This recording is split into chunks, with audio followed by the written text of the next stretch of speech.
Our beautiful and fragile planet is the worst kept secret in the universe. Strange, but true.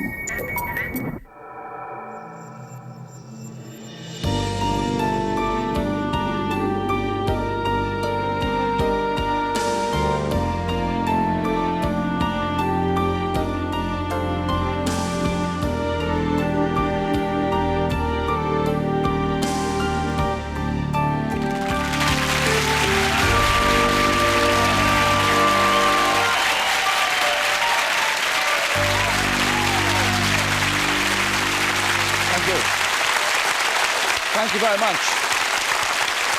Good evening. Good evening and welcome to a special edition of Strange But True, live from the London Television Centre. Tonight, committed UFO investigators and sceptics will debate one of the great unanswered questions of the 20th century, which is not, do UFOs, unidentified flying objects, exist, because they undoubtedly do. The question is, are some UFOs actually extraterrestrial in origin? You at home will have a chance to vote with your opinion, an opinion that might change as the debate progresses. These are the numbers you can ring. 0891 980 111 if you believe aliens have visited Earth. 0891 980 222 if you believe they haven't. A call won't cost more than 10p and lines are open now and will stay open for the next 90 minutes. Now, it was 50 years ago this week that an American pilot reported the first flying saucer. And since then, there have been thousands more sightings. Most, on investigation, have been found to have a perfectly rational explanation. But in tonight's programme, we'll be looking at some of the most inexplicable sightings. Live by satellite, we'll hear amazing revelations from astronauts. And in the studio, we brought together some key witnesses. Penny Smith is with them now. Thanks, Michael. Amongst the audience tonight are people who've reported sightings of UFOs. The witnesses we'll be calling upon tonight are all professionals. They're pilots, military personnel, people with little to gain and a lot to lose by going public about their experiences. They've all certainly seen UFOs, but were their sightings more significant than that? Well, tonight we'll be giving you the chance to judge for yourself. Michael. Thank you, Penny. Tonight, we're joined by 6 people whose views are clearly divided on the subject of aliens and UFOs. 3 of them are firm believers that extraterrestrials have already visited the Earth. And 3 of them, I think it's fair to say, are not. To argue the case for alien life on Earth, or in the skies immediately above us, please welcome Nick Pope, Timothy Good and Stanton Freidman.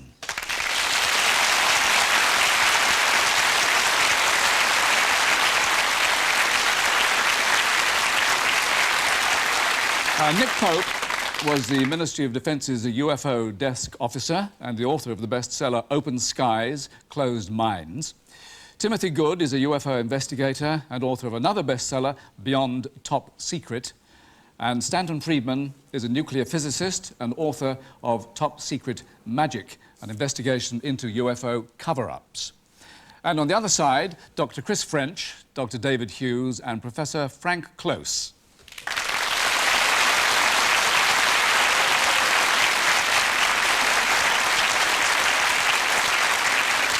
Chris French is a psychologist who specialises in paranormal belief.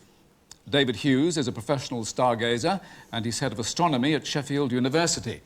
And Frank Close is a theoretical physicist in Oxford. I don't think Frank has a current book to plug, but a lot of people are very excited about his forthcoming paper called From the Electron to the Top Quark, A Century of Particle Physics. I'm looking forward to that. Enjoyed the last one very much. Now, so let us get one thing very clear from the start. You, gentlemen who support the UFO belief, actually believe what would be one of the most momentous events in human history, which is the arrival of extraterrestrials in our solar system. In fact, to our planet. You say this has already happened. Many times. Simple as that. Yeah, simple as that. Overwhelming evidence. Well, you have more to say on that subject as we go along through the programme. I think so. Yes. So, Timothy? I'm absolutely convinced that a sizable percentage of all UFO reports are absolutely genuine, represent possibly extraterrestrial craft. Yes, I'm convinced of that. And Nick, what's your view? Yes, 3 years of official research and investigation at the Ministry of Defence convinced me that there are extraterrestrial craft visiting here now. All right, now let's ask the sceptics. Of course, you don't take any of this on board, do you? If at this moment I said, yes, I do, that would really throw you, wouldn't it? Well, it would bring it down to 2 on the other side. Show me the belief, show me the real evidence, and I'll take it, but I'm waiting for it. David? I'm just looking forward to seeing the hardware. Yes, that is really what we're all looking forward to, in a way. Dr. Chris French? Yeah, well, again, we're often told that the evidence is irrefutable. I mean, the truth is that there's no single case that all ufologists agree on as being irrefutable evidence. And we'll see the holes in the evidence as this programme progresses. Well, that is the word that comes up again and again, evidence. In the end, it all comes down to evidence. Before we review that evidence, let us see where our studio audience stands in the debate about non-terrestrial life. Now, let me ask you, how many of you believe that we are completely alone in the universe and that no other intelligent life exists? Vote now, please.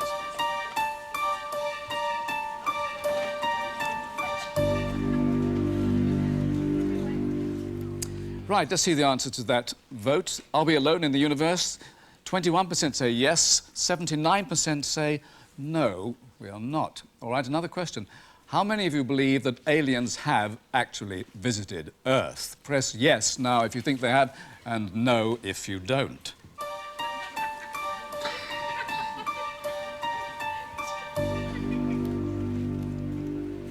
Sort of giggling there because you couldn't actually find the button, I suspect. Right. Have aliens already visited Earth? Yes, 73%. No, 27%.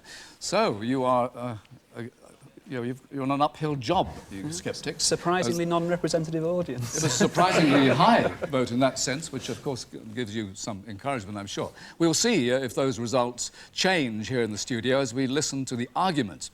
You at home can vote on the big question, have aliens visited Earth, by dialling 0891 980 111 if you think yes, and 0891 980 222 if you think no. The lines are open now and calls will cost no more than 10p. Now, the vast majority of UFO sightings, over 90%, are explainable.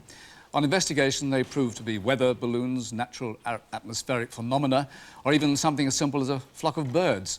But a few sightings always remain a mystery. That on its own, of course, neither proves nor disproves the existence of alien life. But the testimony you're about to hear is certainly intriguing. The sky at night, a vast expanse of stars and planets. But as we watch the skies, is anyone out there watching us, watching them? 065, 450 knots. For almost 50 years now, military and civil pilots have been reporting strange objects in the sky.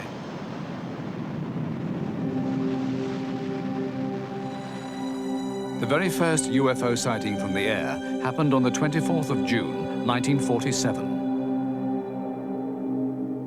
A pilot with the United States Forest Service was out searching for a missing plane over the Cascade Mountains in Washington state. Kenneth Arnold reported seeing 9 bright objects in the sky, traveling at fantastic speed. He said they looked like a saucer would if you skipped it across water. Britain, too, had its flying saucer reports. Winston Churchill wrote a memo about them. What, he wanted to know, did it all amount to? Once again, there was the evidence of pilots that provoked most concern to the authorities. Anything received from our own RAF pilots was examined with very great care.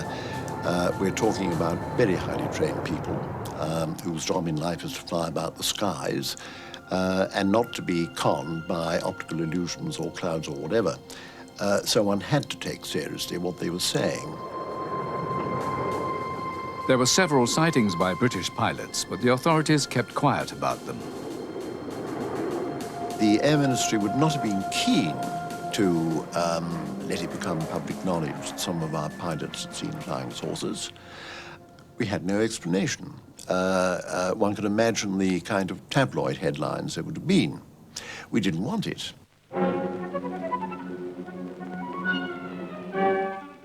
On the day of the eclipse of the sun, some of the crew and passengers of a BOAC Stratocruiser. But while military sightings remained secret, reports from civil pilots escaped censorship. That's what it looked like, very roughly. I think there's no question that it was no illusion and that it was being intelligently handled. In 1954, BOAC Captain James Howard reported a sighting.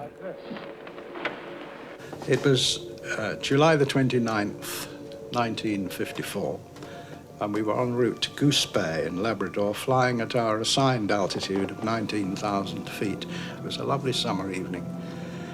I was looking down on the left-hand side of the airplane, and I saw through broken cloud something moving alongside us. There were 7 in all objects. There was one large one and 6 smaller ones.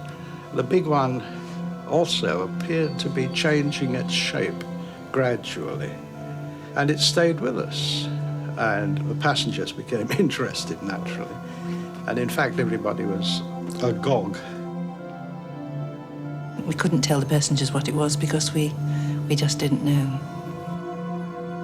Some were laughing about it, and some were saying, oh, it's, Martians have landed and silly things like that, but no one knew. Today, more pilots are coming forward with their stories of UFO sightings. Pilots like Graham Shepherd, who saw one in 1967. Now, the senior captain we were flying with at the time, he advised us strongly that we shouldn't report it, we should make no mention of it at all. And at that time, way back in 1967, he said quite clearly to us that it would compromise our careers if we talked about it. But Graham is now prepared to talk openly. We were flying from Scotland back to London, cruising at about 24,000 feet. The Preston radar controller at the time, he advised us that we had fast-moving opposite direction traffic in the airway, heading towards us at our 12 o'clock position, which was straight ahead. Now, of course, we looked out, three-man crew, we looked out, and into view almost immediately came a disc-shaped craft. The sun was shining on it. I was looking down on a disc about 30 feet diameter with a slightly raised center portion, no markings that I can remember, but it was shining in the sunlight. It was certainly metallic. Any high-speed airplane so close to us would have given us a bump. Now, the very curious thing about this very close approach is that it didn't leave a shockwave. The most convincing UFO evidence would involve independent sightings by a number of pilots and confirmation by radar. There is one such case. It's called the Kaikoura incident. 2 planes were buzzed by UFOs in separate incidents on the same night. One was flying south over the Kaikoura Peninsula in New Zealand. It was piloted by Captain Vern Powell, with First Officer Ian Peary. There was this large orb. We had no idea what it was just a light hanging in the sky. The effect on me was prickling at the back of my neck. That soon ceased when I realised that we weren't being attacked at all, it was just out there. The object trailed the plane. It was picked up on the radar screen at Wellington Airport. Flaps 20 degrees.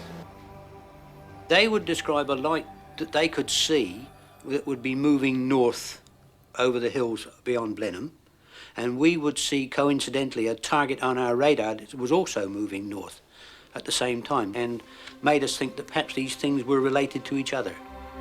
We were sure they were an aircraft because they were flying in too tight a pattern, and secondly, no aircraft had been notified to us as being airborne that night. They would had to have had a clearance from me to operate. But the most dramatic moment of the night came as an aircraft flown by Keith Hine was buzzed by an unidentified object.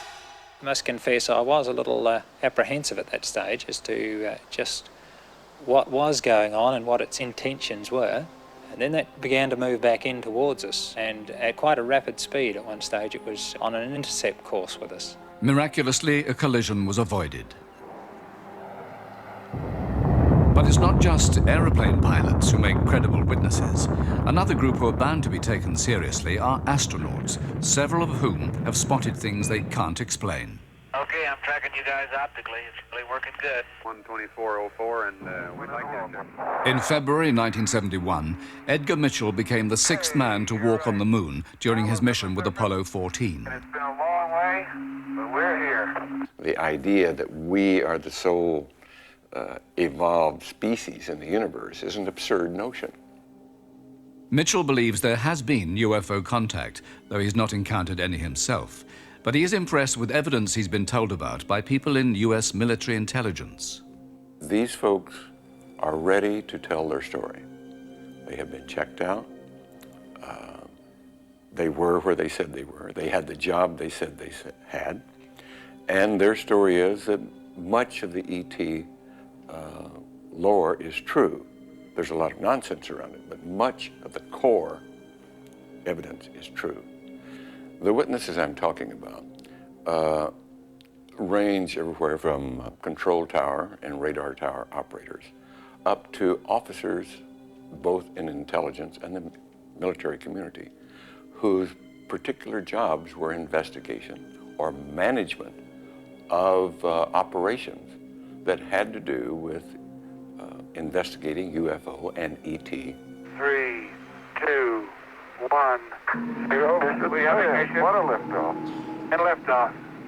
Roger, ignition. For over 10 years, Gordon Cooper was one of America's top astronauts. He was the last man to orbit the Earth alone as part of the Mercury program in 1963.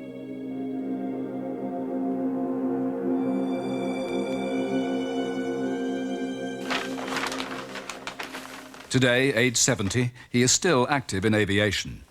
He saw saucer-shaped spacecraft when he was a young test pilot at Edwards Air Force Base. He tells his story for the first time. I had a camera crew who was working at Edwards, filming the installation of a precision landing facility on the edge of the dry lake bed when a small saucer flew over them, put down 3 landing gear and landed about 50 yards from them out on the lake bed. These cameramen proceeded to go towards the vehicle, filming all the time. It lifted up, put the gear back in the well, and took off. They came to me and told me what had happened. I had to report it to the proper authorities in Washington. In the meantime, they were developing the film, brought the film to me when it was developed, and I saw the film personally. I stuck it in a pouch and sent it to Washington as ordered to do so, and that's the last I saw it. There is a reason the testimony of these pilots and astronauts is more credible than any other, according to 20-year NASA veteran research scientist Richard Haynes. The pilot brings to this whole field a rather unique and very important experience level that sheds some new light on the phenomenon. I would like to be able to dismiss all of the pilot sightings and say they're natural phenomena, but I just can't do that. I've talked to too many who tell me these remarkable stories of silvery metallic discs with no seams, no markings, no wings, no engines, outside their aircraft for 30 minutes, 40 minutes, 50 minutes at a time, doing maneuvers around the airplane, and then flying off into space somewhere in some direction. And not just seen by one pilot, but the first officer oftentimes, the flight engineer, sometimes the cabin attendants, sometimes passengers. Haynes has recorded over 3,000 UFO sightings by pilots across the world, enough to convince him there must be something out there.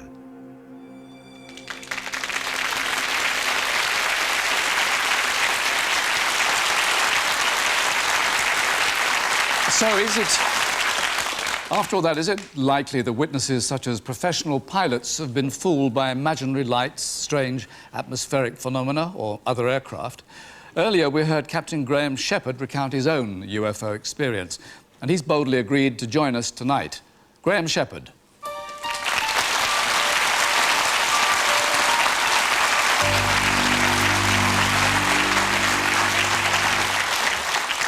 Graham, are you still convinced that what you saw wasn't just a trick of the light? I'm totally convinced, yes. I've spent some 30 years in the air, and there's nothing like it before or since. I'm absolutely convinced there was no light trickery or whatever. Frank Close, do you accept what Frank says, what Graham says? Is that reasonable to you? Well, I mean, I've no doubt at all that he saw what he saw or believes he saw what he saw. But there's many things that I would want to know even to start investigating this. I mean, Preston radar alerted you to this thing. What have Preston Radar said about this since? What happened to it after it went by you? What other planes were in the area? Did nobody else report it at all or see it? And why were you worried about reporting it if Preston Radar had already alerted you to it? As far as I can remember, there were no other aeroplanes alerted. The craft was flying at an extremely high speed. Once Preston Radar had alerted us, of course, we looked out to see if it was coming. And it came into sight almost immediately.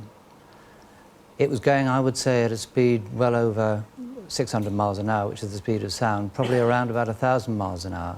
So it would very quickly be seen by any other planes who were on the same flight path with you? Yes, I must emphasise this was back in the 60s, and the density of traffic at those times was considerably less than it is now. This is going at high speed, so it's covering a lot of distance very fast. Well, I distinctly remember reporting it to Preston Radar because I was doing the radio at the time. I was sitting in the right-hand seat. And I remember reporting to Preston Radar controller that we have contact. It's in the 1 o'clock, 2 o'clock, 3 o'clock position, and it was gone. So it was an extremely short sighting, but indelibly printed on my mind. It's something I've never seen before. But you saw no aliens in it? I saw no markings on it. All I could see was the shining surface. What time of day, Graham? It was afternoon. It was mid-afternoon, I would say. Beautiful day. Nick Pope, you've investigated, as working for the Ministry of Defence, of course, many UFO sightings. What is the proportion that can be explained by natural phenomena? It's about 9 out of 10, something like that. But, you know, Graham's raised an important point, and the Civil Aviation Authority have on their case files an awful lot of near collisions between UFOs and aircraft. And there are some interesting military reports too. 5th of November 1990, some RAF Tornado aircraft were flying across the North Sea. They were casually overtaken by a UFO, and they made a report to the Ministry, a structured craft. Graham, why have so few pilots actually come forward if these sightings are so common? Well, it's a high-risk occupation. I'm not talking about being a pilot, I'm talking about reporting UFOs, because it's a difficult thing to talk about.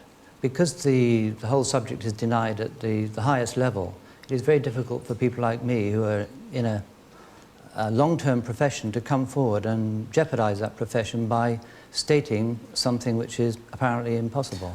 Yes, that's understandable. I was just going to come to you, Chris, because it might be your area of psychology that might explain. I mean, there's an assumption we're making here, which is that pilots, astronauts, etc., make better observers than other people. And it's easy to see why. I mean, they're highly trained, highly skilled people.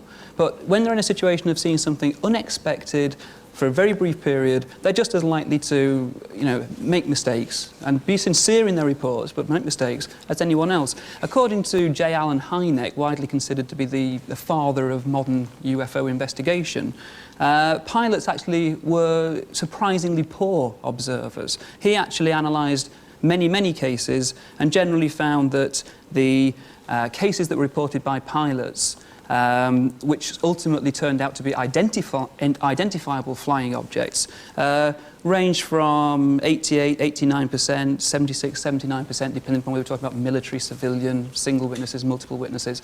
In fact, the evidence doesn't support this claim. I'm sure that the other panel must agree that at least some of those cases that we've just seen dealt with would no doubt have mundane explanations had they been investigated fully. Statistically, that should happen. I think you have to understand here that the question isn't whether 60, 40, 30, 20% of pilot sightings or anybody else's are alien spacecraft. The question is whether any are. And as Dr. Haynes pointed out, and I've talked to him about this, many of the sightings last like 30 minutes.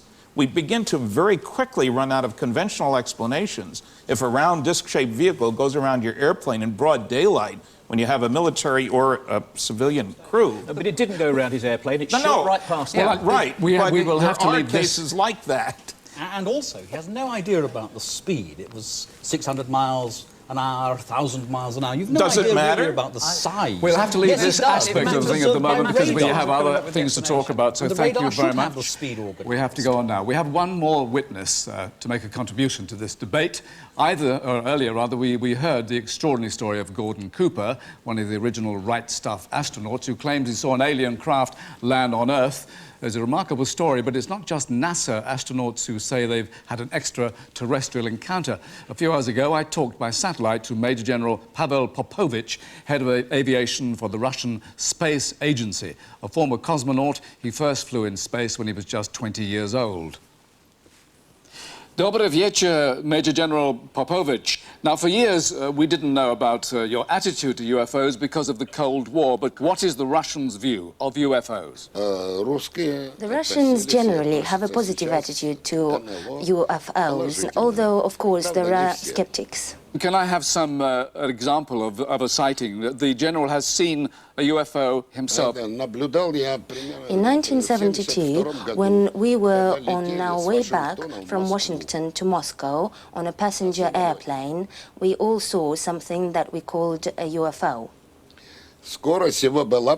It was going parallel to us on a slightly higher speed. No one observing this object could come up with any theory of what it was. General, did you think that what you saw was an alien craft? I'm absolutely certain about it. Spasiba, Major General Popovich. Well, thanks to the General, thanks to the translator, and thanks to our English pilot earlier on. It's now time for us to take a break. Remember, if you want to take part in our telephone poll on the big question, have aliens visited Earth, ring 0891 980 111 if the answer is yes. If the answer is no, ring 0891 980 222. After the break, we'll be looking at one of the most sensational UFO incidents ever, which happened right here in Britain. We'll be talking live to the Air Force officer who made this dramatic tape recording. There's no doubt about it. There's some type of strange flashing red light ahead. It's yellow. I saw a yellow tinge in it, too. Weird. It appears to be maybe moving a little bit this way. It's brighter than it has been. Yellow. It's coming this way. It is definitely coming this way. Join us in part 2.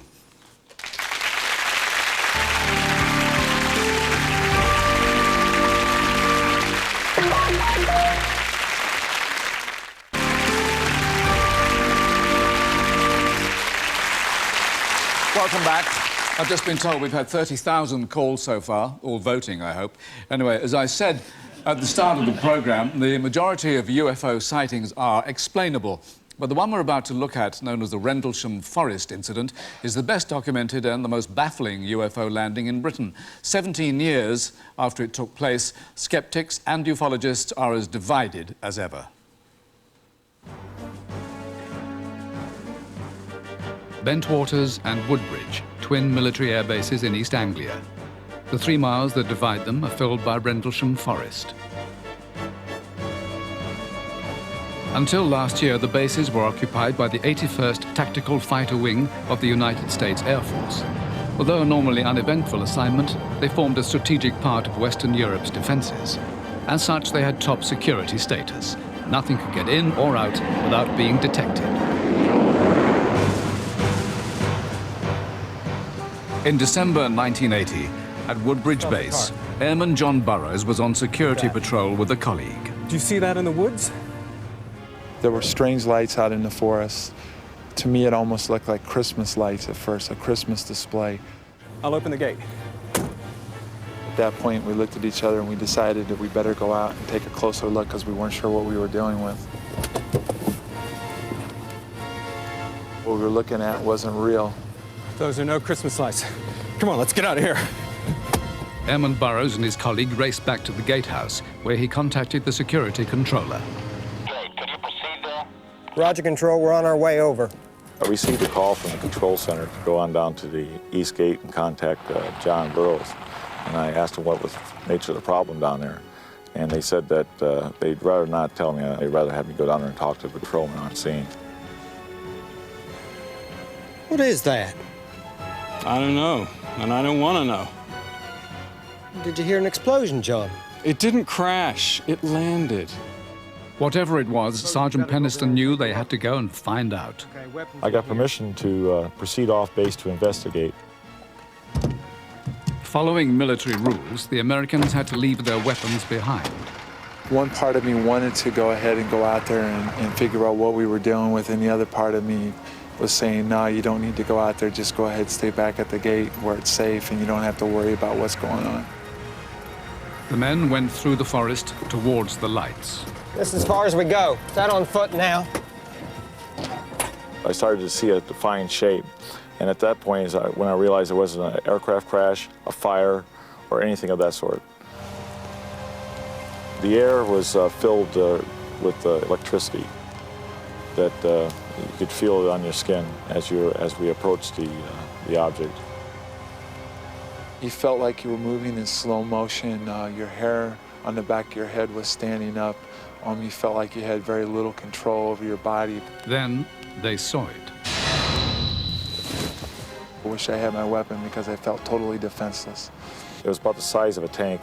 It was triangular in shape. Underneath the craft was a high-intensity white light emanating out of it, and it was bordered by red and blue lighting, alternating. When nothing happened, the men, deciding the object wasn't hostile, got up to take a closer look. On the upper left side of the craft was an inscription that measured 6 inches high of symbols. They looked familiar, but I couldn't ascertain why. The Americans watched for about 20 minutes. And slowly started moving back, weaving in around the trees. Got about 40 feet away, then it raised up into the air, and it shot off as fast as you can blink. The next morning, the airmen went back to the scene to investigate. We found branches on the ground. We found indentations in the ground. Then they remembered that the object they had seen was triangular. They measured the distance between the indentations and discovered that they formed an equilateral triangle. The activities soon came to the attention of the Deputy Base Commander, Lieutenant Colonel Charles Holt. I was sure something had happened. There was obviously something. I certainly wasn't convinced it was a UFO, but I didn't know what it was. There was only one way to find out. Huge portable floodlights, known as light-alls, were rigged in the forest, ready for anything which might appear the next night. But as darkness fell, the light-alls began to malfunction. Lieutenant Colonel Holt was interrupted at a Christmas dinner. The duty flight lieutenant came in, and he was quite shaken and insisted upon speaking myself and the base commander about a matter of utmost urgency. He said, "It's back." And I said, "What's back?" And he said, "The UFO is back." I assembled a small team of experts, and we set off in the forest really to debunk it. About 30 men followed the lights into the forest, armed with special equipment, including a night vision scope, Geiger counter, and a tape recorder. Right, this way. I'm certainly glad we made the tape, because if we hadn't made the tape, even I would have trouble believing what happened that night. But would anyone else believe them? This way.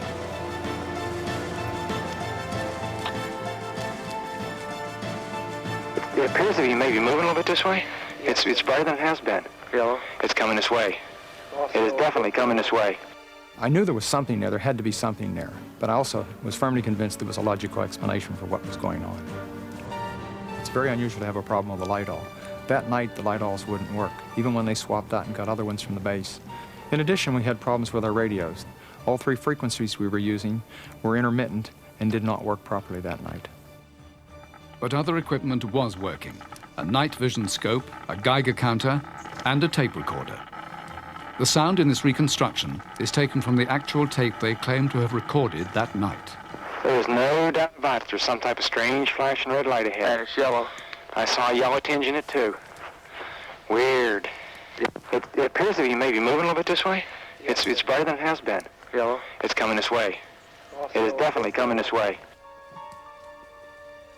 It pulsated as though it were an eye winking at you. And around the edges, it appeared to have molten metal dripping off it, just like falling to the ground. But I didn't see any evidence of anything on the ground. I just couldn't believe what I was seeing. None of us could. Here I am, a senior official that routinely denies this sort of thing and diligently works to debunk them, and I'm involved in the middle of something that I can't explain. The Geiger counter was measuring levels 10 times normal background radiation.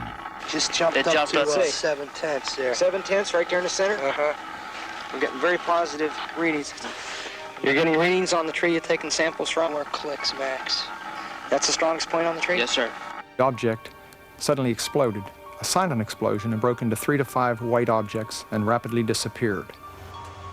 A mile away, Airman John Burrows was with the broken-down light awls. All of a sudden, out of the distance, a blue light streaked past us. Passing the light awls, they came on. It passed through the open window on the truck, going off into the distance, and the light awls went out. As we moved out of the forest, we noticed 3 objects in the sky. The objects in the sky were moving about, sharp, angular movements, very high speed. It's as if it's looking for something. I kept getting on the radio and calling the command post. Thunder, this is Stopper. Call radar and ask them what they've got 30 degrees above the horizon and 10 miles out. I wanted to know if they were finding anything on the radar scope. One of the objects in the sky was sending down beams of light, beams of energy. I'm not sure what they were. But at the same time, I could hear on the radio voices talking about the beams coming down on the base. Then a beam shone straight at them. At this stage, my skepticism had definitely disappeared. I was really in awe. Almost as rapidly as it appeared, it went.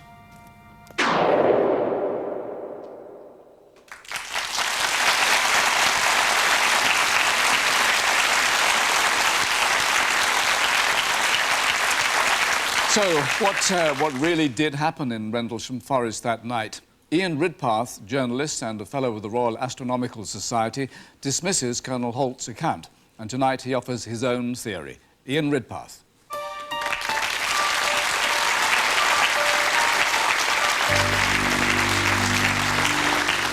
Ian, you believe that the Rendlesham landing wasn't a UFO landing at all?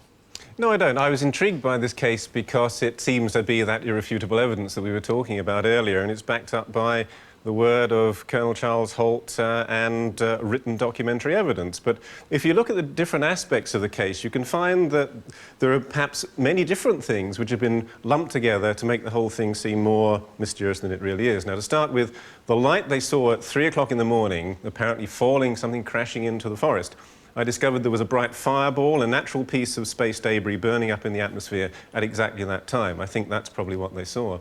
Then the men went out into the forest. They saw this flashing white light. They said it seemed to illuminate the forest with a white light.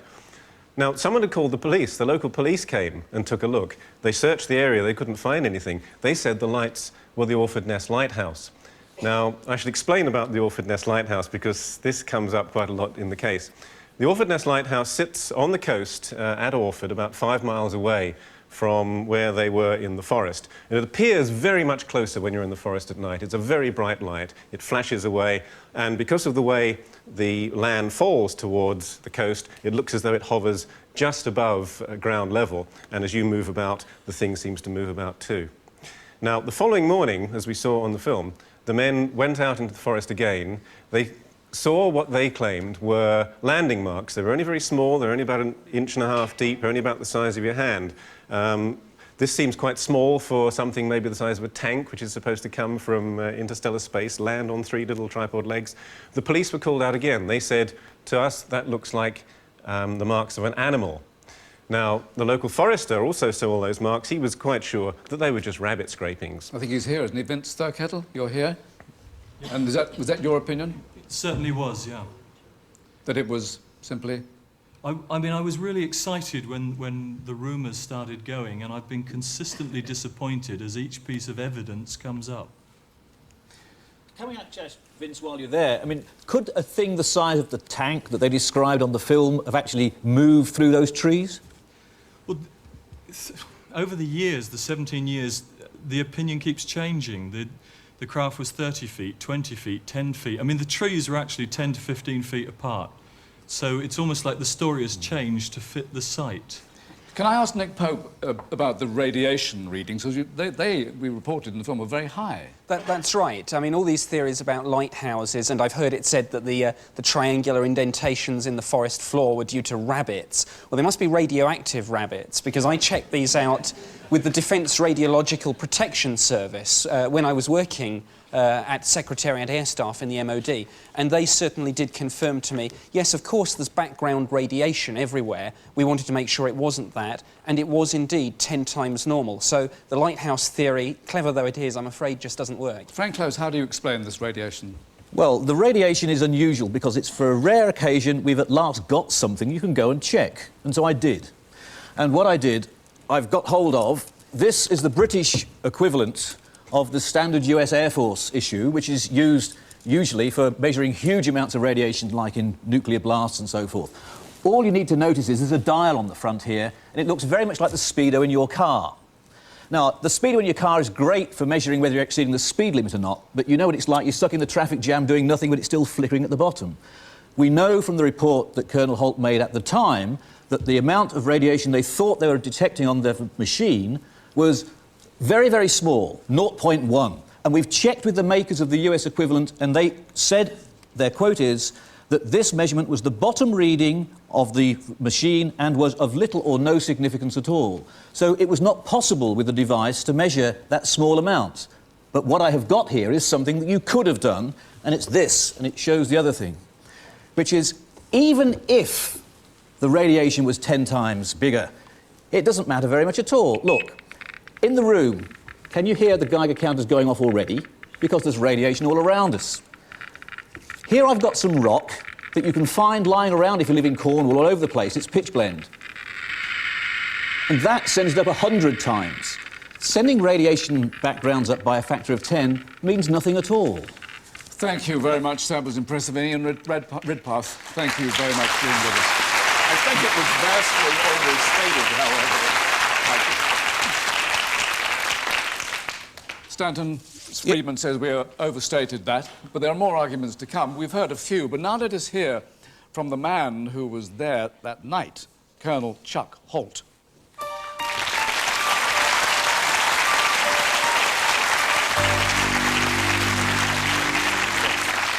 Now, Colonel Holt, you've heard these various comments and explanations. 17 years ago, do you still hold to your story? I certainly do, and I'd like to make a couple of comments.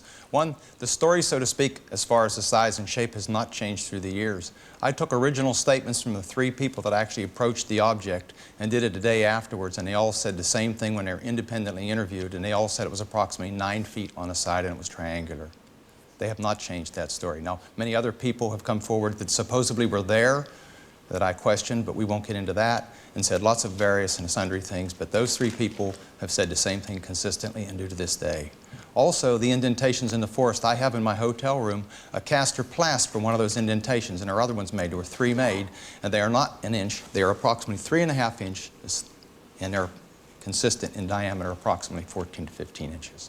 And it was an equilateral triangle. Equilateral triangle. And as far as your radiation, the machine we used was calibrated. Yes, it was on the low range. And we went around the forest, and that area, that specific area was hottest in the center of the triangle. The rest of the forest was cold, so to speak, nothing but background radiation. I was not alarmed. I'll admit it was a minimal amount, but it was certainly above background radiation. And that's something we can never settle, I realize. Can I just question you on one thing, sir, because you did make a testimony at the time, and being at the time is perhaps the most important thing. And you said that the depressions were 1.5 inches deep. You've just now said they were much bigger than that. Now, I have the plaster cast. So was your original statement wrong? I have the plaster cast, and you can see the plaster cast. I wish I had brought it this evening. Yes, I wish you had. That's a nice thought. It would have been nice to hear. Penny has someone in the audience who has a view on this, haven't you, Penny? I do indeed, yes. Jenny Randalls was one of the original investigators at Rendlesham and has actually visited the site. What do you think happened? Well, I've been following this case all over the world, tracking down evidence for 17 years, and I've absolutely no doubt that these airmen did see something quite extraordinary in the forest. However, it's enormously complicated by the fact that on Orford Ness Island, apart from the lighthouse, the National Security Agency, that's the NSA, one of America's most secret intelligence agencies, were carrying out an extraordinary experiment. Officially, it was an over-the-horizon radar test. That's to try and detect aircraft from lots and lots of miles away. But some of this energy, we understand, leaked out into the into space. And we also know that there was a military satellite from the Soviet Union, which was nuclear powered, which was decaying in its orbit that night. And it burned up over Rendlesham Forest, and it changed its orbital path as it did that in a quite extraordinary fashion. We suspect it's possible that some experiment was going on where they may have actually used this equipment to scramble the computers on board that Soviet satellite and may even have brought it down. Now, of course, if that's true, it gives you a reason, regardless of whether there were any aliens in Rendlesham Forest, why there could have been a massive cover-up. And I've seen... So you're saying it's a military cover-up? Well, I've seen many times the governments of the world use the UFO phenomenon as a kind of smokescreen. They hide their own tests of secret technology, knowing that if people see these things, they're going to report them as UFOs. And it's great they can get away with doing things in areas they normally wouldn't be able to. OK, well, we're going to cover that a bit more later on in the programme. Michael? Yes, we are. We shall come to that. But at the moment, Colonel Holt, it has been suggested a military cover-up. You were a military man. Were you part of that? Definitely not. I'd be willing to take a polygraph test on that. I can't say it wasn't. To the best of my knowledge, it wasn't, and I certainly was not a party to it. Can if there was something. secrets be kept by the military? Generally, but with some success, yes. But generally things come out over a period of time. Thank you very much, sir. Thank you.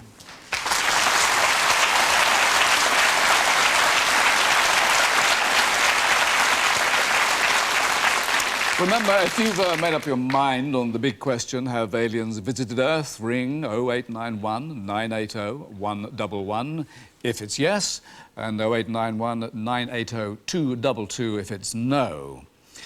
So, join us in a few minutes, if you will. Bye for now.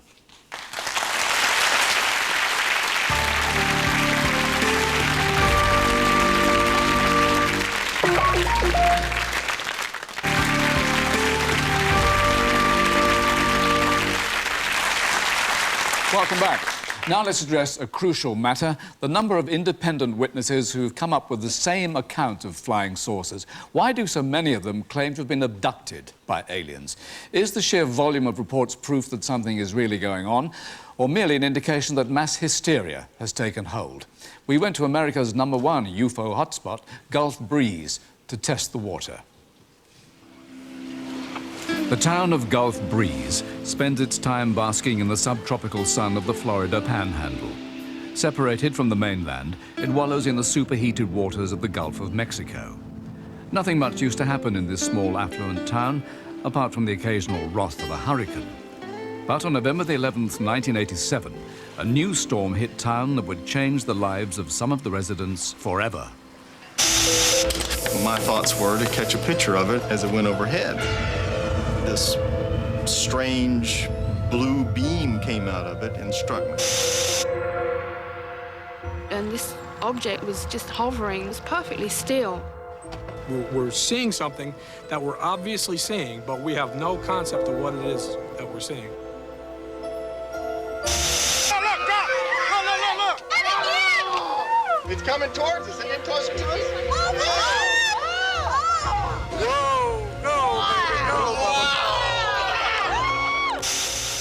It was a reader's contribution to a local Gulf Breeze newspaper which sparked off a unique phenomenon which would draw in tens of thousands of people.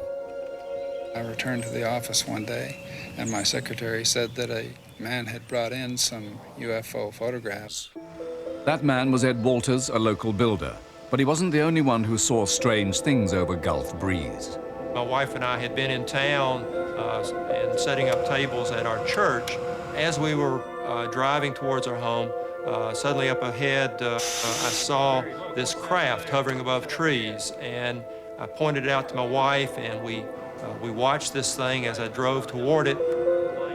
It became apparent that it was not just an Ed Walters UFO, because many other witnesses came forward, city council people, ministers, so many people that we felt like it was a whole community-wide thing.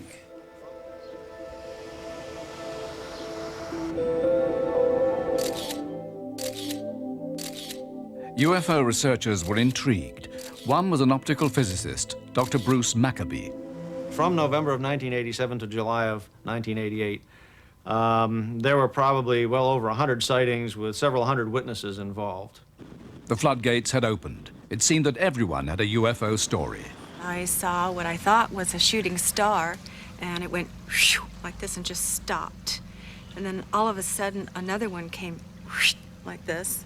The red light came in and it pulsated for a while, and then it turned bright white. And there was this huge orange globe hanging there. It was about like 4 stories high, and it was hovering over the water. I was walking and looked up, and I saw a big shining green oval shining right through the cloud. It was very vivid color, very bright neon green.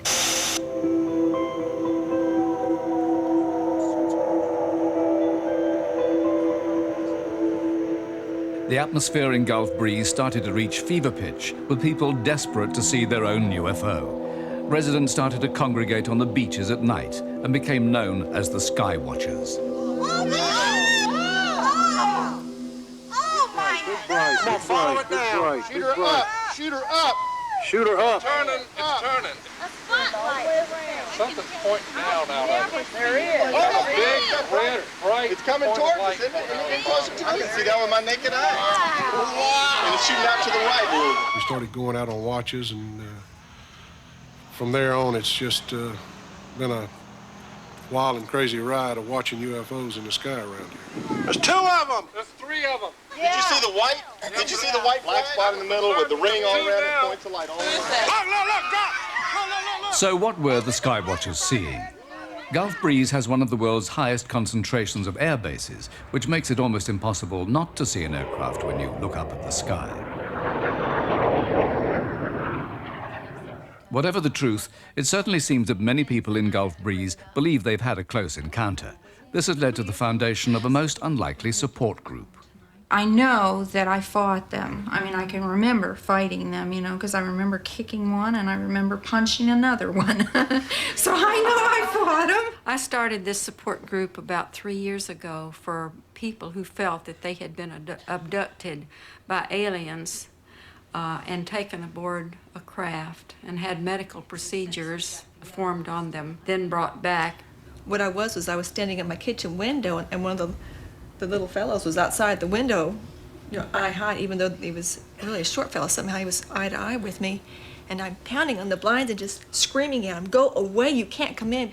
And all his reaction was, you know, just kind of thinking to me was, well, gee, I thought we had some kind of a relationship. He was surprised that he thought I would ask them in. I was riding my bicycle and a craft did come down and take me. And they were doing surgery on my knees. So are these people hysterical, or are they really experiencing alien visitation?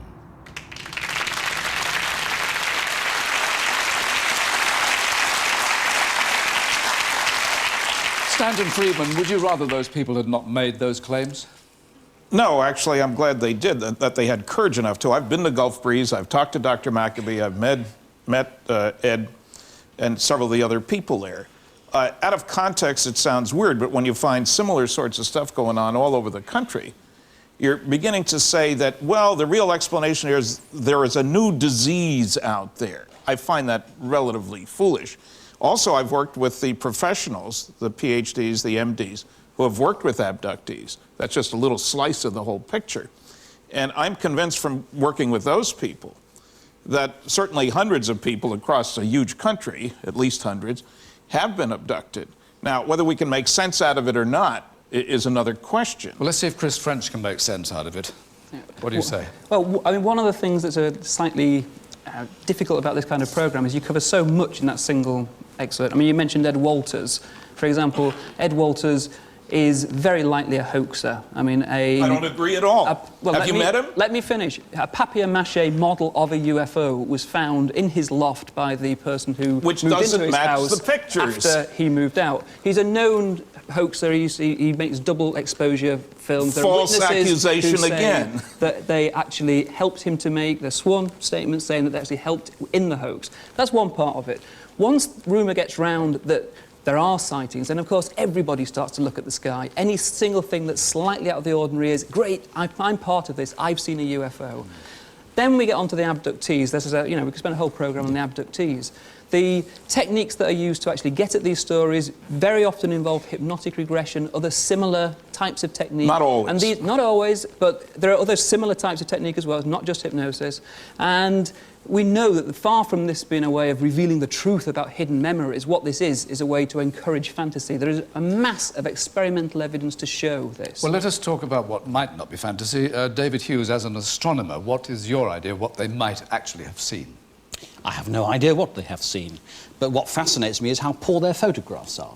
I mean, in my 40 years of holiday snaps, my snaps have got better. I have a better camera, it focuses automatically. Why are these UFO pictures always out of focus and always fuzzy? They're not always out of focus and they're not always fuzzy. But these were. And also, when They're I see taken at stars... night. When I see stars with my friends, I can always make my mind up whether I'm seeing 2 or 3. And why are these people debating something that They're shouting simplistic? as another one comes into view. Let me ask Tim Good. Tim Good, you've talked to abductees. What is your feeling about them? My feeling is that I have to take your point, actually. I think Dr. French is quite right. There has been a tremendous amount of fantasy and exaggerations, people jumping on the bandwagon. I don't think it's any coincidence that the number of abduction reports has increased corresponding to the landing of the X-Files in the United Kingdom. Having said that, I have spoken to people who have fully conscious recollections of having been abducted. No hypnosis involved, which I think can be very unreliable and dangerous, and I'm convinced that some of those people have actually been abducted. Frank, what do you think? I think I'm very concerned about the danger aspect. I am concerned about the way that people, for whatever motives, are exploiting these sort of things, and people, some of whom might well need real medical treatment, are being taken off by these hypnotherapists or whatever they call themselves. This is a serious matter, and I find programs like this somewhat concerning to me, that the way they increase this hysteria. It's not a good thing. Well, point taken. I think there was a measure of agreement on both sides there about the dangers of hysteria. Remember that many of the people who work with abductees are mental health professionals who are very concerned, first of all, about the mental health of the abductee, and secondly, about whatever UFO experience they may or may not have had. We're not dealing just with parlor games here. Can I come back on that? I mean, this is an important issue. I have not seen a single study that has shown that what these people are doing actually makes their clients any better. They clearly are distressed people that go to seek help. There's not a single outcome study. Is it actually ethical to convince people that they've had these experiences if we don't have any independent verification? You're saying that it's the person who's working with the purported abductee who is convincing them they've had the experience. It's been my experience. On at least some occasions this is happening, Stanton. You can't deny it. I'm sure just the reverse is often. You say that he says it's the reverse, and I must wind up this section of the programme. Whatever you may think of the dangers of the hysteria, don't forget our phone lines are still open. The numbers again are 0891 980 111 if you believe aliens have visited the Earth, and 0891 980 222 if you don't. This is a television programme. It's time for us to take another break. Coming up, the conversation that NASA doesn't want you to hear between 2 astronauts who've just spotted a UFO.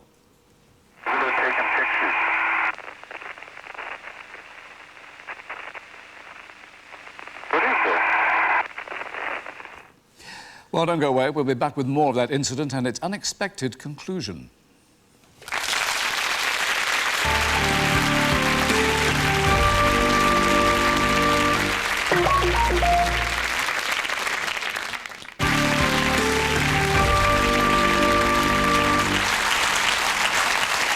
Earlier, we touched upon the possibility that governments are engaged in a massive cover-up.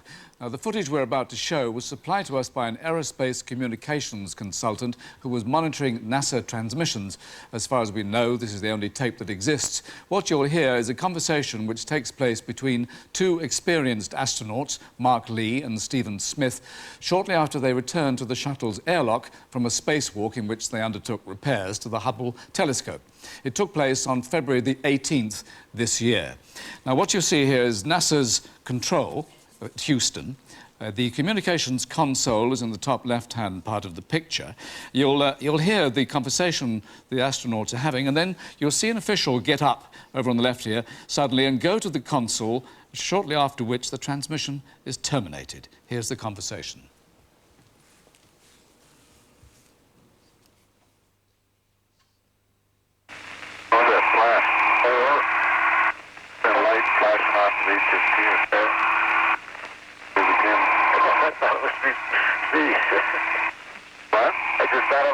imagination. Yeah, I saw it too, so it's not. There's two of them.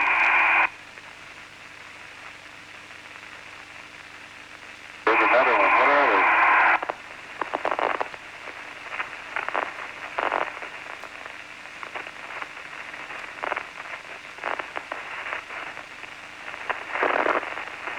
Some sort of lights flickering in here.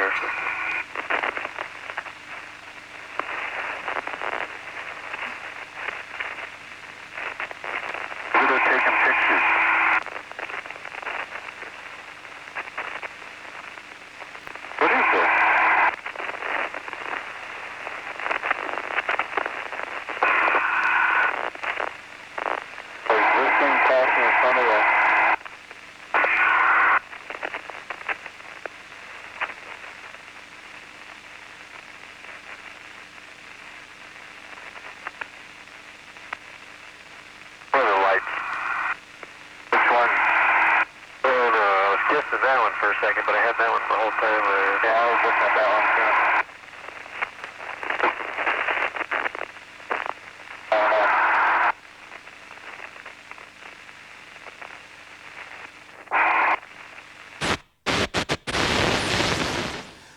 too. Right, Stanton Freidman, what did you make of that? Was it significant?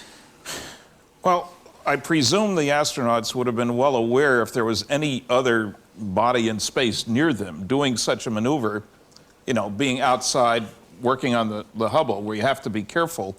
So I don't think we're talking about local flights of any airline, so to speak. What it was, I don't know. The usual explanation for strange stuff near the shuttle is pieces of ice that come loose when it rotates, other things related to the shuttle itself. On the other hand, I would have to expect that these guys would be extraordinarily experienced at that. They've been outside, they've seen stuff go off it. I don't know what to make of it. I've heard about this, but I hadn't heard it before. Well, let's and see. I'm fascinated. Yeah, Frank Close. Could I come in on this one? I think I might be able to actually solve a mystery live on air. I have been informed by James Oberg, who I'm sure you know, that what's actually happening here, as we've actually heard, the astronauts were in the airlock at the time. Now, they were basically dozing, then they noticed some LEDs on a piece of diagnostic hardware that they'd brought in with them and started musing about the lights on that box. They were inside the airlock. Even the UFO webpage makes this clear. And there's only a 3-inch window with a view of the payload bay. It's impossible for them to have seen anything in outer space. Now, we can check this. We don't need to argue about it. Explanation. Argue, I don't know. This, of course, is one of a number of very interesting tapes that have come forward from NASA. And I've heard it said on occasion that some of these objects, and of course there are some films of this, are ice crystals falling off the shuttle. Well, some of these films, and I don't know whether we have them, but you know, they're intriguing viewing, show objects which move and then stop and then change direction. These are things, I think, clearly under some sort of intelligent control. Well, hopefully we're going to actually have Captain Edgar Mitchell on a video link. Am I right on that? Yes, He actually is on record, and he's, as you know, very much a pro-UFO person. He is on record as saying that all of the reports, alleged reports from astronauts are, we're after the watershed, bullshit. Well, I think there are some... Yeah, but that's a nice word to use to go on to the next item. I'm not going to use it myself, but we asked NASA to supply us, incidentally, with the original stock footage of the airlock incident on mission STS-82, I think it was called. They said they weren't able to do so. They also denied there was any incident on that mission involving strange lights and said the conversation in the airlock related to a faulty light on a console inside the shuttle, which ties up with what you said. But all the same, the conspiracy and cover-up theory has been used by the UFO lobby for the last 50 years to explain the lack of solid physical evidence. Are governments behaving unreasonably, or is the truth less fanciful and they're simply trying to protect their own military secrets?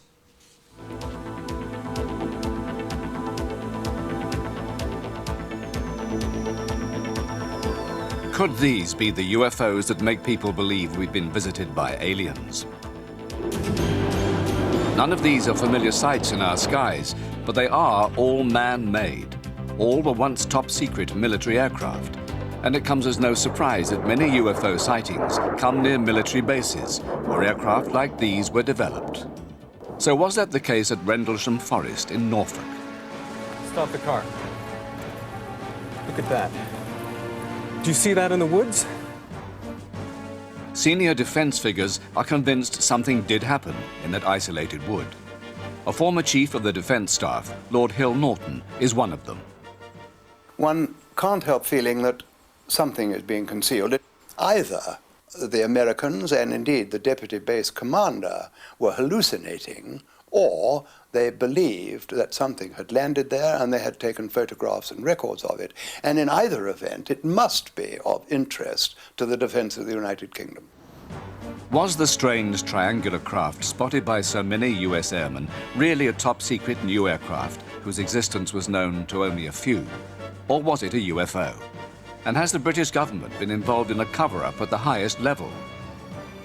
The ministry have doggedly denied that anything untoward occurred there, and I simply don't believe it. Therefore, somebody, I don't know who it is sitting on information which by now should be public.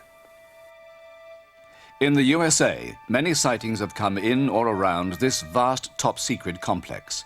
Known as Area 51, it is a known proving ground for new aircraft at the cutting edge of technology.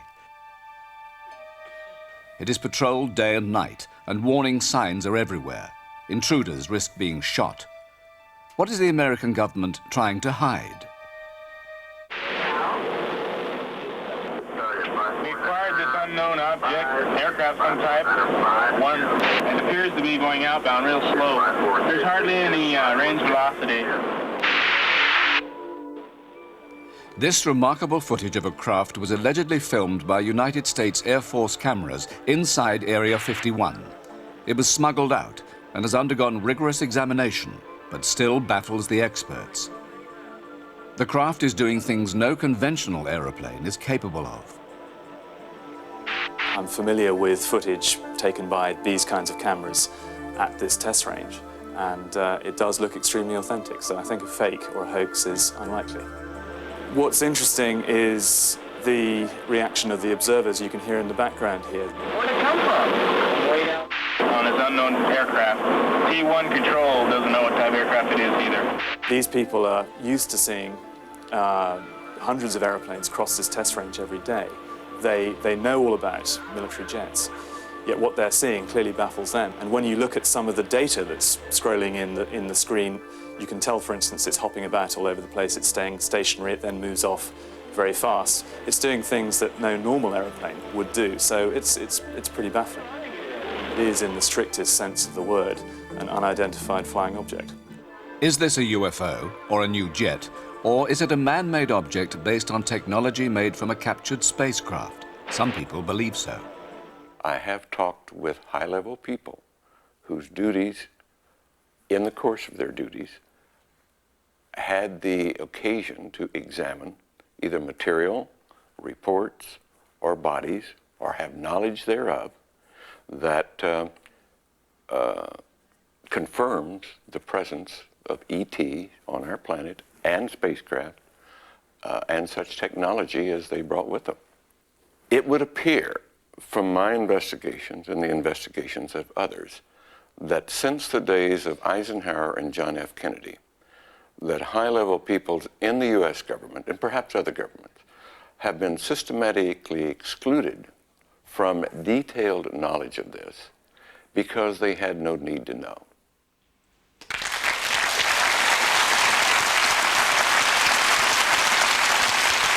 Well, that's an extraordinary statement from Ed Mitchell, and one that we can follow up with him right now as he joins us, hopefully via satellite from Fort Lauderdale. Ed Mitchell, are you there? About the first zero. Dr. Mitchell, can you hear us? On the 0171. Well, we can see you, but we can't hear you. In front of 171. Hello? Well, we'll try to get hold of him later, so we'll have to leave that for a moment. We were going to be talking about possible government cover-ups, and... It's easy to prove, Michael. Easy to prove? Yes, a group of us went after the NSA. We found that they had over 150 UFO documents. They refused to release them to us and to the federal court judge. We went after the CIA. Freedom of information, people think, is the magic tool that unlocks all the doors. It doesn't. Took me 5 years to get a released CIA UFO document. on which you can read 8 words, not very exciting words. There's no question that they're withholding data. CIA, NSA, DIA. They are withholding data, I admit it. The data that about they're UFOs. The data they are withholding is data that if they were to... We don't know what's there. You can't see through the We know it's about UFOs. We know it mentions UFOs. The reason that is given for so much of that paper being blacked out is that to give it would actually reveal methods of intelligence, how they actually obtained that information. 20 years old? It would give information about personnel who were in other countries who would be in danger if they were to explain that they had actually been spying for the other side all the time. Okay, that is all perfect. These sightings are all happening in the southwest of the United States. That's nonsense, Frank. Come on. So if they're happening in other countries, surely they're not covering it up as well. Why not? Well, why should they? Well, hang on, because of the technological implications. We're not dealing Let's with ask Nick. philosophy here. We're dealing with technology that any country that could duplicate it would Nick. rule the planet. Nick doesn't think that there's a cover-up in the UK. Not in the UK, no. I think the real issue here is perhaps that we've got serious defence and national security issues which need to be looked at more carefully. We've got structured craft, not just lights in the sky. They're seen on radar. They fly over military bases. Can I interrupt you, gentlemen, because I think we now have our link with America. Americans So, do? Ed Mitchell, are you hearing me now?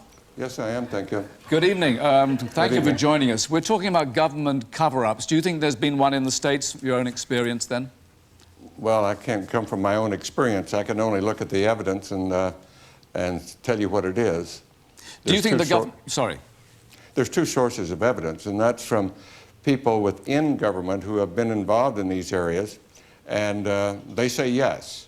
Then there's also the fact that official pronouncements in the press and, well, in the media, for 30 years have said they're not involved in the UFO business, but secret documentation obtained under Freedom of Information Act and from other sources deny that or show that that's simply not true. So, yes, there is a cover-up. Now, how far back it goes, it probably goes back 50 years or more. Can I ask you, in your own opinion, is your government using ET technology? I'm not sure they are knowingly. I have a theory that a lot of what we're seeing today is not under legitimate government control at all, but it is indeed likely using ET technology that it's no longer under constitutional control. Thank you. Thank you very much for being with us. And good night to Ed Mitchell. There is just enough time for you to get your telephone votes in before the lines close. Having heard what you have for the past 90 minutes or so, do you believe the evidence supports the argument that aliens have already visited Earth? 0891 980 111 if you believe that is the case. 0891 980 222 if you don't. So, an upsum, as we say in the trade, a quick word from each of you. Have you changed your opinions in any whit tonight? No, I'm convinced there are no good arguments against the reality of flying saucers and a cosmic Watergate. Tim? I find myself agreeing with some of the opinions of the skeptics, but I'm still convinced, no doubt at all, that extraterrestrials are here. Nick Pope? I've seen evidence of a technology, craft, that do things we can't do in terms of speed and manoeuvrability. Professor Frank Close. Not a single piece of evidence that requires aliens. Many interesting things, but not aliens. David Hughes? Ufology is just a hardware-free zone, and I'm just surprised that aliens are that tidy. We aren't when we explore our planets. We litter them with junk. Chris French. That's it. I mean, basically what we're down to is either hearsay, it's very dubious sources. We've never actually got the hard physical evidence that would actually prove it. And once that's there, we'll accept it. Why are we all so desperate that this should be true? And you're not, of course, but the general public wants this to happen. Is it because of the millennium? Are we replacing religion? What is it all about? No, we're just calling it how we see it. If we see evidence of a technology that goes beyond the level of our own, then we're simply doing our best to report it and to push it into the public domain, and we'll let the people decide. Some of us have, after all, been aware of 5,000 physical trace cases from 65 countries. We're aware of the 5 large-scale scientific studies that the skeptics never talk about. There's a vast amount more information that has been shown tonight. I've referred to one of those studies tonight, Stanton, your favourite, Project Blue Book Report 14. That's what I was talking about earlier with respect to Hynek's analysis. David? I mean, the cases just don't stand out. Yes, they do. You'd like a final word, David, on this? On your side? Well, I agree with you that there must be life out there in the universe. Not the question. What I do not agree is that it has been here. because we have not found serious evidence of it on Earth. After 50 years. And cover-up is the Two easiest crash excuse for saucers lack of in evidence Thank there you. is. You know. Thank But you where very is the much. crashed saucer? Why not Uncle bring it Sam along? has Where a is the cleaning crashed saucer? We haven't answered that one. We have had over 100,000 calls this evening, and 92% of those who phoned in actually believe that aliens have already landed on Earth. Perhaps skeptics don't watch programs like this. So we leave you with the skeptics and the alien believers as divided as ever, but I would like to thank all our guests for taking part in the program and for presenting their arguments with so much conviction. As far as I'm concerned, I'm sure they are right. Whatever happens, I am insured for $10 million if I am abducted. I got this in America in one of our programs. The trouble is the claim form has to be signed by an alien. So, thank you for being with us. It was fun. Part of it was serious, but it's all over. Good night.